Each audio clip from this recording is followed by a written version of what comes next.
that, I want to bring you into the conversation here, Sumit. Then I want to understand from you, who are the likes of Asim, Munir and Shehbaz Sharif really trying to convince?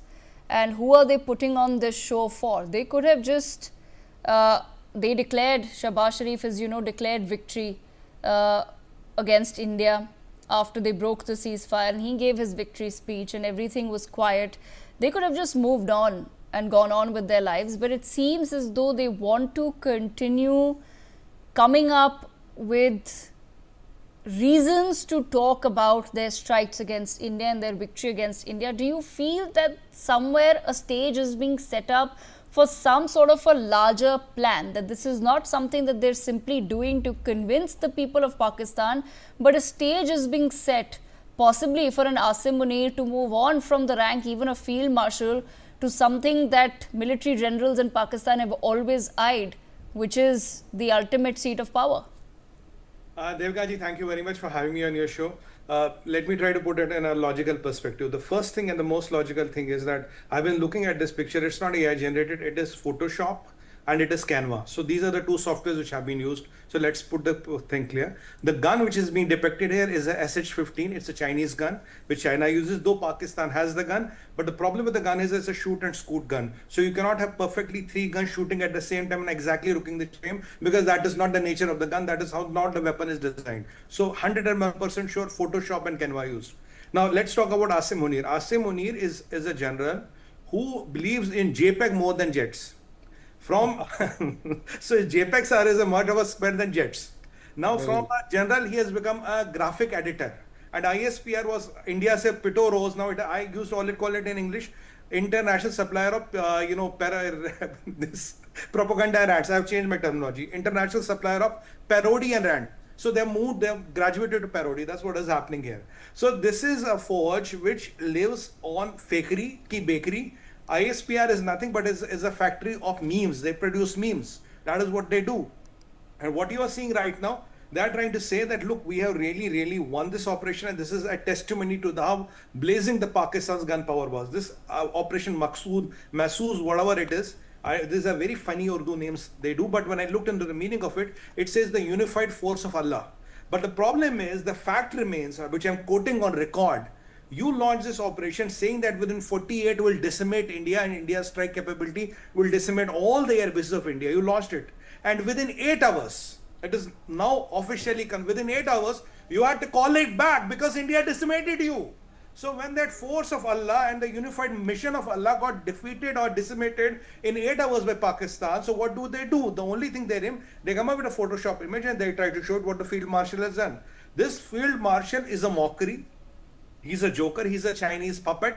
He exactly do what China tells him to do. But the biggest problem we have is that China's interest, China's legacy, China's aura, everything about China is hurt. They will need today a Fidaiyin general. He's a Fidaiyin general.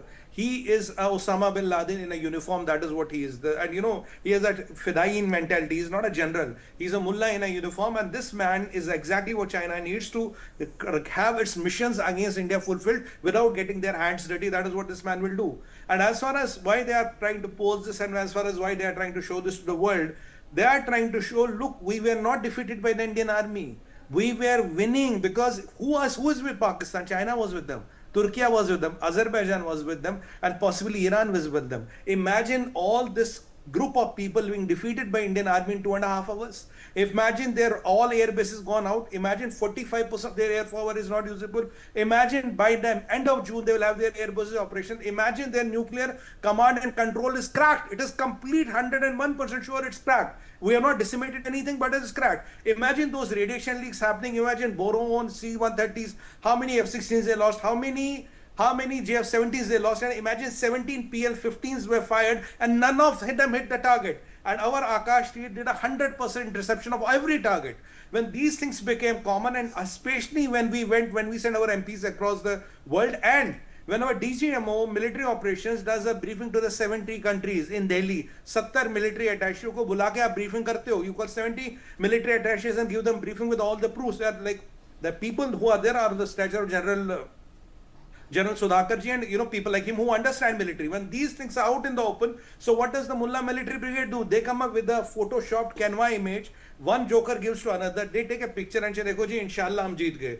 I mean, Devika ji, if there were no broadcast, swear to God, imagine there is no broadcast, Pakistan would have won all the World Cups so far.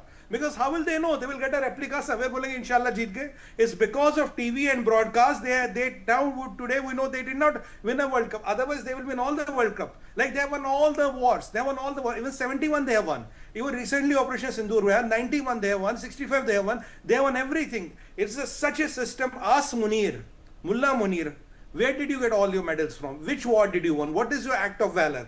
What did you do? You killed Balochis, 7,000 Balochis. You killed their women and children. You killed Hazaras. You killed Ahmadiyas. You killed Shias. You slaughter a journalist in front of his family. You have 7,000 people missing in Balochistan officially, and you use helicopter gunships to slaughter on your own people. That is what you have done. You have lost from Ayub Khan to Mullah Munir. You lose Siachen. You lose Bangladesh. You lose Kargil. Now you are going to lose the entire Pakistan, and there is a precedence. First you become field marshal, then becomes the martial law. Ayub also became field marshal, and from field marshal there was martial law. So Munir is one step closer to becoming the new marshal or the marshal of Pakistan. And Shehbaz Sharif, jab tak naukri chal rahi hai, tab tak photo khicha raha. That is the reality of Shehbaz Sharif. He's just kind of a picture to keep him happy. By kuch din aur naukri pe reh rahe hain, to after call you're going to take over. And that is what is going to happen in Pakistan. It's a very clear message. What is going to happen, who is going to take over Pakistan, and how China's nefarious designs are there, and how we as Bharat defeated Pakistan, China, Turkey, Azerbaijan, and possibly Iran together. And out of these two, there are two nuclear powers. Ek nahi hai, Pakistan plus China. We got all of them whacked. That is the thought they cannot fathom. That is the thought which is baffling their minds. And that is why we see this crazy circus of absurd. This is crazy circus of absurd, Devika ji. Okay, all right. That's all the time that I have, but I thank all of our panelists for joining us to take the conversation forward. With that, here's a very short break.